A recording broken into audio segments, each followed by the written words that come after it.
आकाश, आज आपकी शादी है, आप मतदान करने आए हैं, दोनों चीजें जरूरी हैं, आपने मतदान को भी महत्व दिया है, क्या कहेंगे? शादी भी है लेकिन वोटिंग अर्जेंट।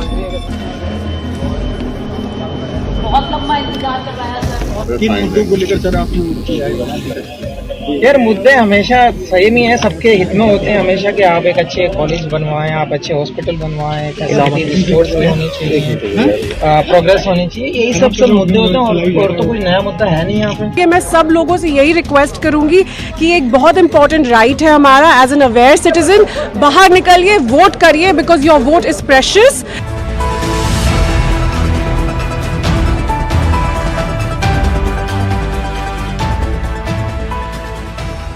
चरण के मतदान का आज एक अहम दिन और मतदान तेजी से हुआ। मतदान का प्रतिशत थोड़ा कम रहा, लेकिन इसको लेकर के एक उम्मीद कि अब मतपेटियां अब ये बयां करेंगी, मशीन बताएगी, जिसके लिए सुप्रीम कोर्ट ने कह दिया कि वीवीपैट का मिलान नहीं करेंगे हम, तो मशीन अब अपने आप अकेले बता देगी कौन जीता और कौन हारा। इसको लेकर के अब बातचीत होगी।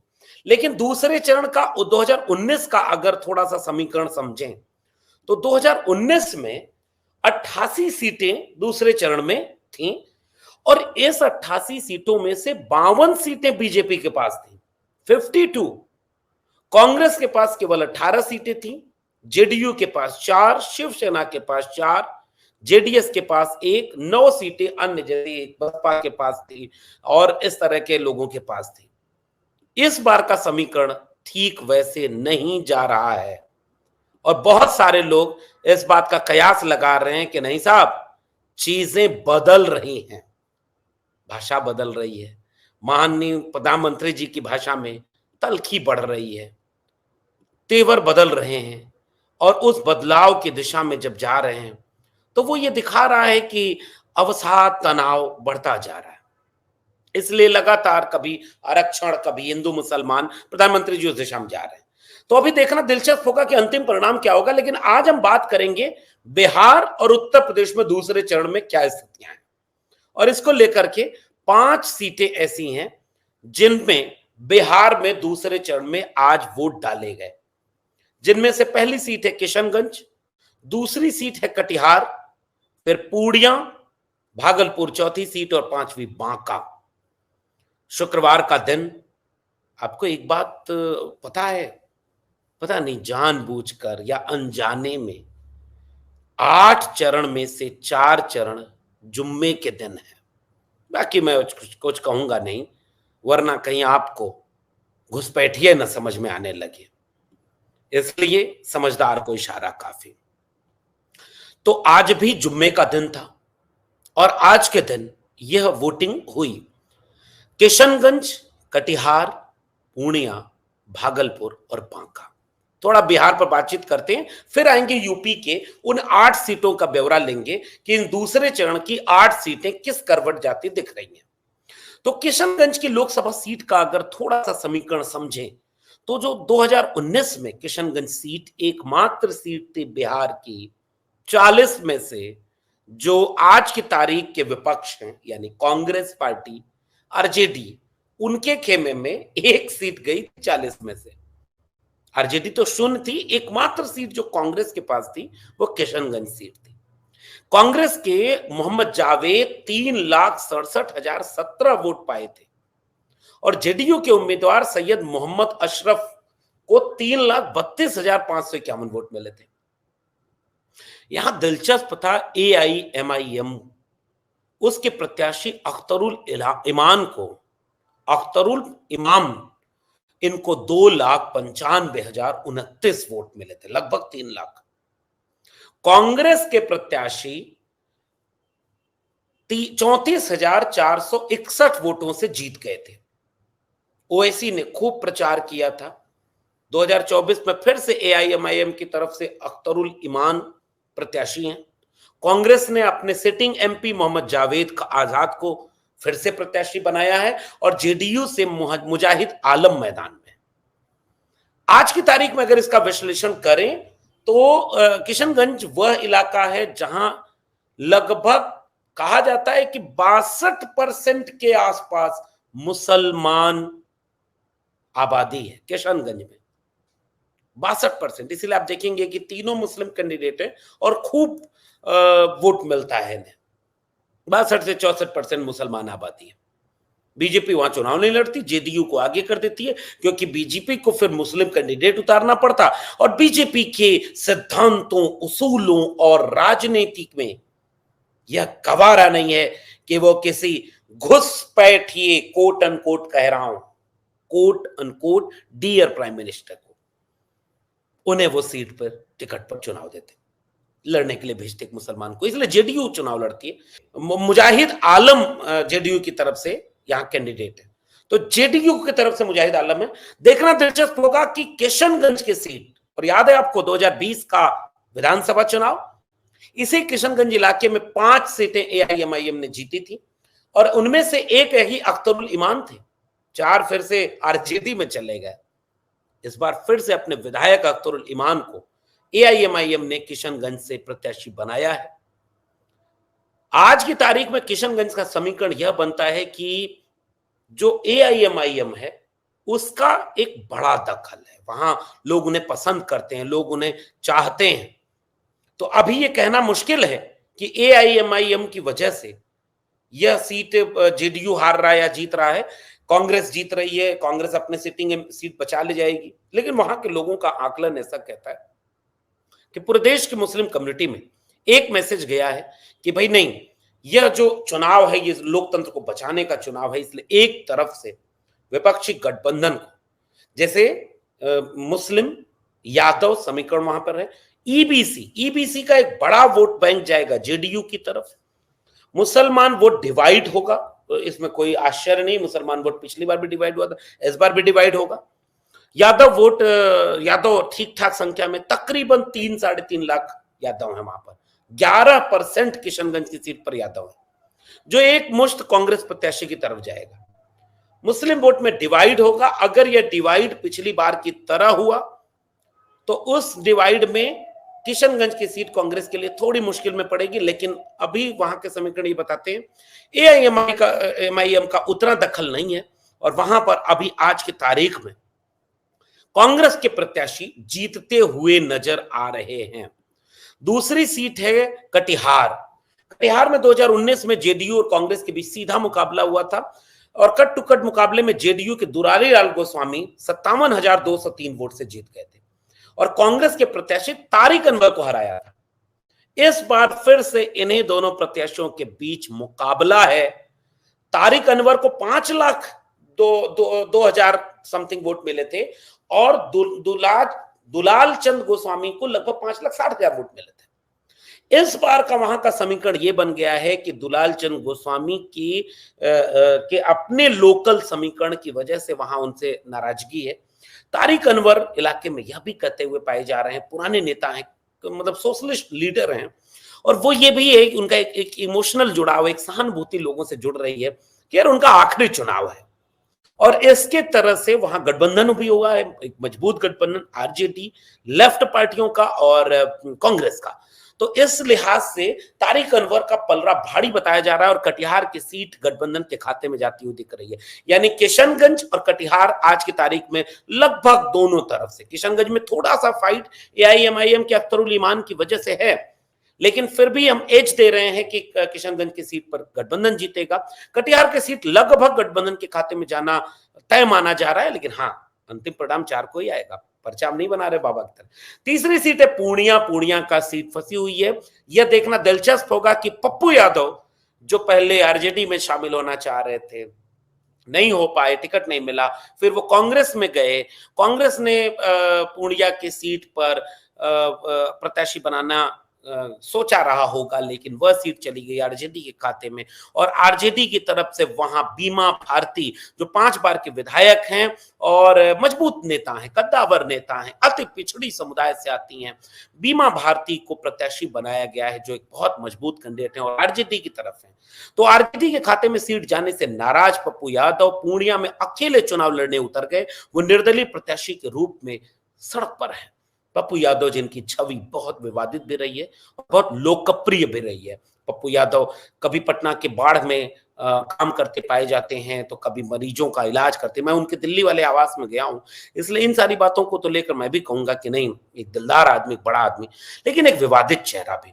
तो उससे लोगों में कितना यकीन पैदा होता है, वो वोट में कितना तब्दील होता है, इस पर निर्भर करेगा कि पूर्णिया की सीट में क्या होगा। इस बात की गंभीरता को देखते हुए खुद तेजस्वी यादव ने कई दिन पूर्णिया में बिताए, बीमा भारती के लिए प्रचार किया।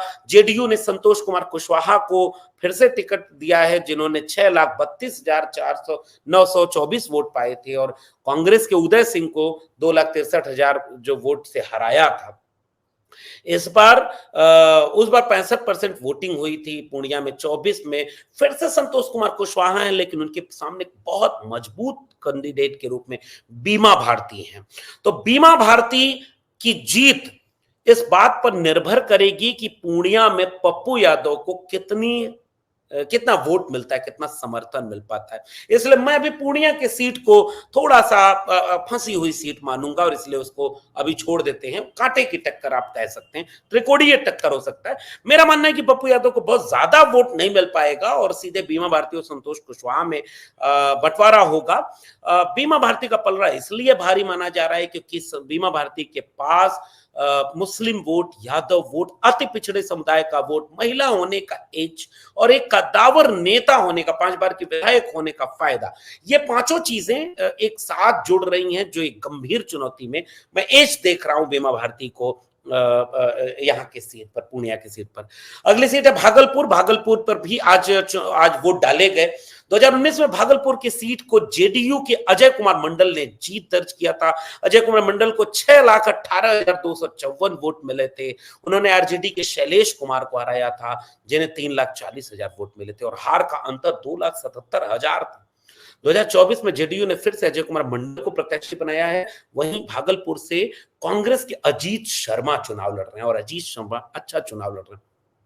आपने देखा होगा कि उनकी बेटी हैं नेहा शर्मा, उन्होंने भी रोड शो किया। एक अलग प्रभाव पैदा कर रहे हैं अजीत शर्मा, और उम्मीद ये बताई जा रही है कि यहां भी भागलपुर की सीट पर कांटे की टक्कर है।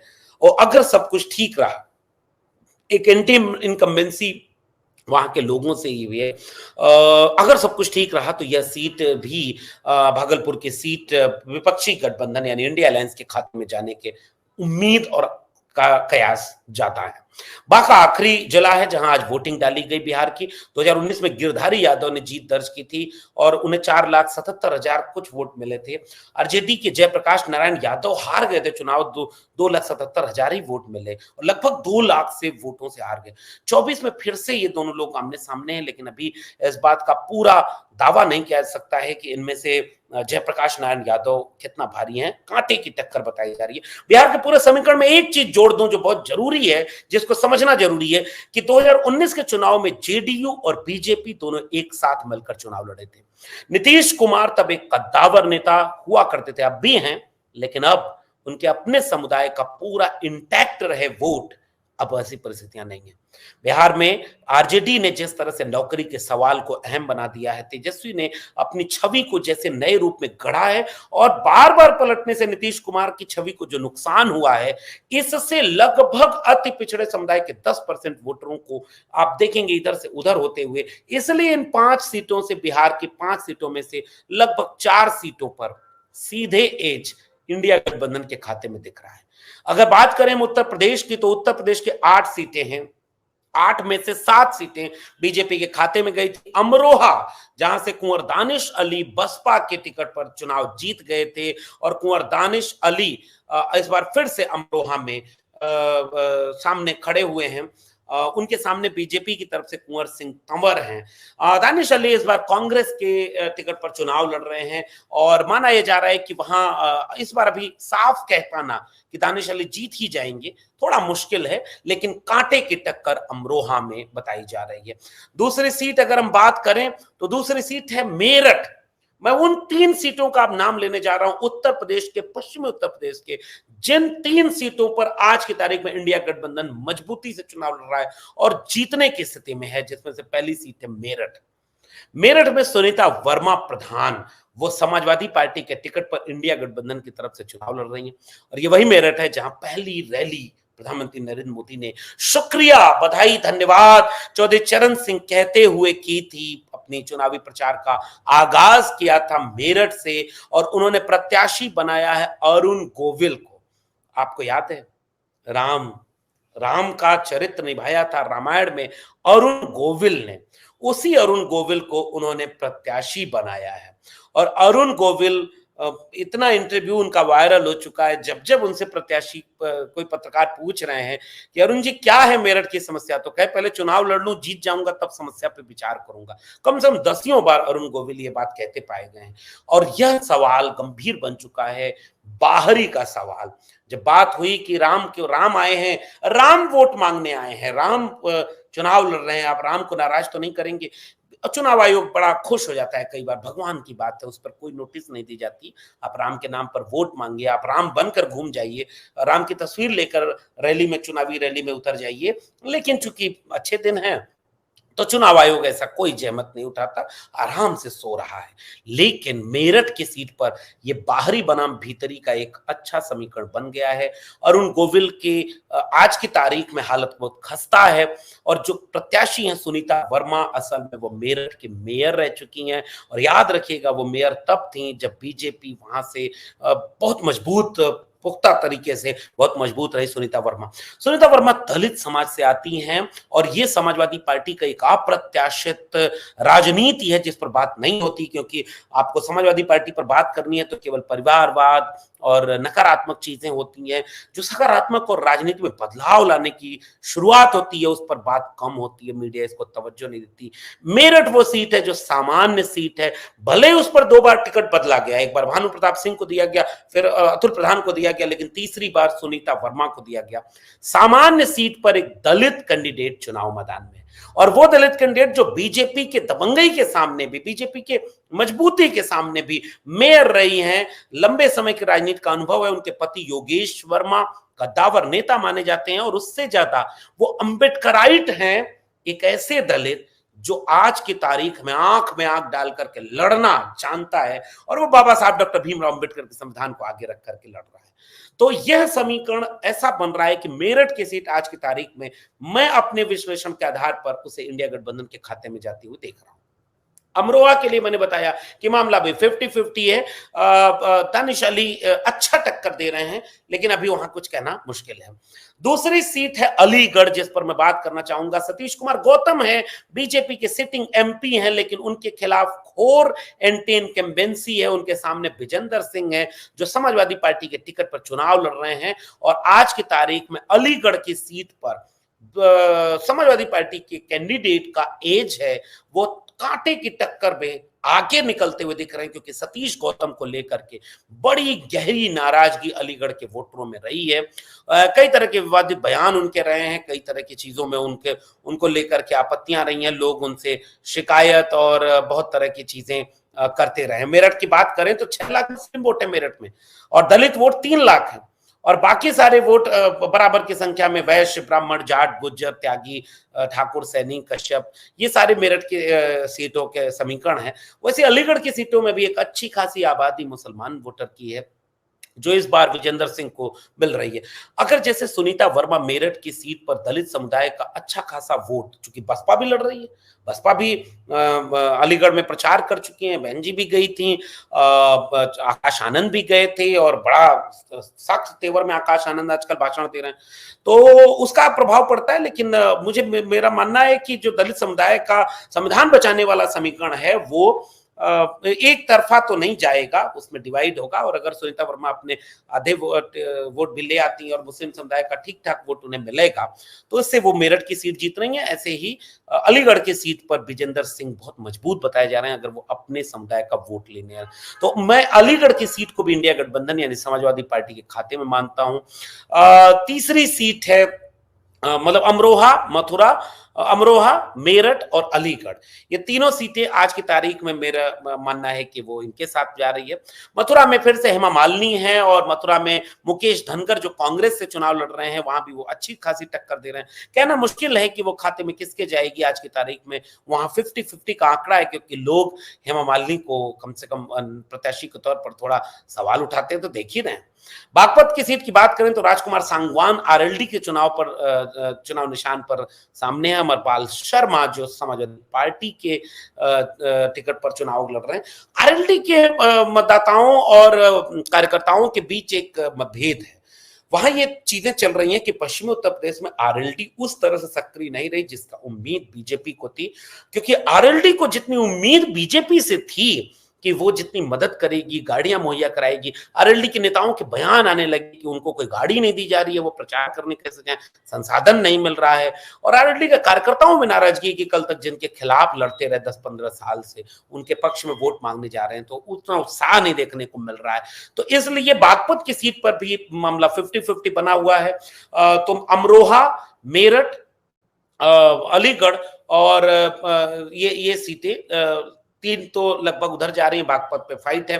जैसे गाजियाबाद की बात करें तो अतुल गर्ग के सामने डॉली शर्मा जो कांग्रेस के टिकट पर चुनाव लड़ रही है, एक मजबूत चुनौती पेश कर रही हैं आज की तारीख में। ठीक वैसे ही जैसे गौतम बुद्ध नगर में डॉक्टर मुकेश शर्मा से बहुत नाराजगी लोगों में, 2 बार के वहां के सांसद रह चुके हैं, बहुत तरह के आरोप उनके ऊपर लगे हैं। महेंद्र नागर को टिकट दिया है समाजवादी पार्टी ने, जो मजबूत दावेदारी पेश कर रहे हैं। बुलंदशहर की बात करें तो भोला सिंह बीजेपी के हैं, जिनके सामने शिवम वाल्मीकि समाजवादी पार्टी से चुनौती पेश कर रहे हैं। तो इस तरह से 8 में से 4 सीटें कांग्रेस पार्टी की तरफ से हैं, जिसमें से डॉली शर्मा, दानिश अली और मुकेश धनकर ये सीधे सीधे एक अच्छी चुनौती पेश करते दिख रहे हैं, जिनमें से दानिश अली को ज्यादा एज है, डॉली शर्मा भी एक अच्छी टक्कर दे रही हैं। इसलिए यहां से अगर 2 सीटें निकालने और 3 सीटें मेरठ, अलीगढ़ और बागपत, तो 5 सीटें ऐसी हैं जिसमें आज की तारीख में 8 में से 5 सीटें जिसमें आज विपक्षी दलों को बढ़त मिलती हुई दिख रही है। 3 सीटें ऐसी हैं जिसे मैं आज भी मानूंगा कि वो बीजेपी के पक्ष में है, हालांकि लड़ाई अभी भी वहां पर तगड़ी है। तो इस तरह का समीकरण जो बन रहा है दूसरे चरण का, ये तो बिहार और यूपी ही मैंने 2 राज्यों का विश्लेषण करने की कोशिश की। बिहार में भी 5 में से लगभग आज की तारीख में 4 सीटें सीधे इंडिया गठबंधन के पक्ष में दिख रही हैं। अंतिम परिणाम क्या आता है ये तो अभी देखना, इंतजार करना पड़ेगा। 4 जून को ही तय होगा, हम कोई भविष्यवाणी नहीं कर रहे, लेकिन रुझान ये बताते हैं कि 5 में से 4 सीटें इंडिया गठबंधन के खाते में जाती हुई दिख रही हैं बिहार में, और उत्तर प्रदेश में 8 में से आज की तारीख में 4 तो पक्का है, 5 सीटों का मैं दावा करूंगा कि 8 में से 5 सीटें इंडिया गठबंधन के खाते में जाती हुई दिख रही हैं। 3 सीटों पर बीजेपी बढ़त में है, लेकिन चुनौती उसे अच्छी खासी मिल रही है। तो उधर नीतीश कुमार का जाना और इधर जयंत चौधरी का जाना, ये दोनों आज की तारीख में बीजेपी को उतना फायदा नहीं पहुंचा रहा है जितना बीजेपी चाहती थी। अब यही इम्तिहान हमारे विश्लेषण का भी है कि क्या वाकई नीतीश कुमार अपना वोट बैंक इंटैक्ट रख पाते हैं, क्या चौधरी चरण सिंह के नाम पर, चौधरी अजीत सिंह के नाम पर चौधरी जयंत चौधरी अपने वोटरों को उस तरह से दिखाना कामयाब हो पाते हैं, क्योंकि ये वही दूसरा चरण है जिसके लिए जाटों की नाराजगी मोल लेने से बचने वाली, डरने वाली बीजेपी आज तक कैसरगंज से बृजभूषण शरण सिंह को टिकट देने में आज तक बचती रही है। तो मेरा मानना है कि बीजेपी मुश्किल में है। बीजेपी 2019 वाली स्थिति में कहीं से भी नहीं दिख रही है, किसी भी हालत में नहीं दिख रही है, और चुनाव की खामोशी ये बयां कर रही है, और बीजेपी के नेताओं की बड़बोलापन अभी इशारा कर रहा है मामला मुश्किल में फंसता जा रहा है। आपका क्या मानना है नीचे कमेंट बॉक्स में जरूर बताइएगा। चैनल के साथ जुड़ने के लिए सब्सक्राइब करें और बेल नोटिफिकेशन दबाना ना भूलें।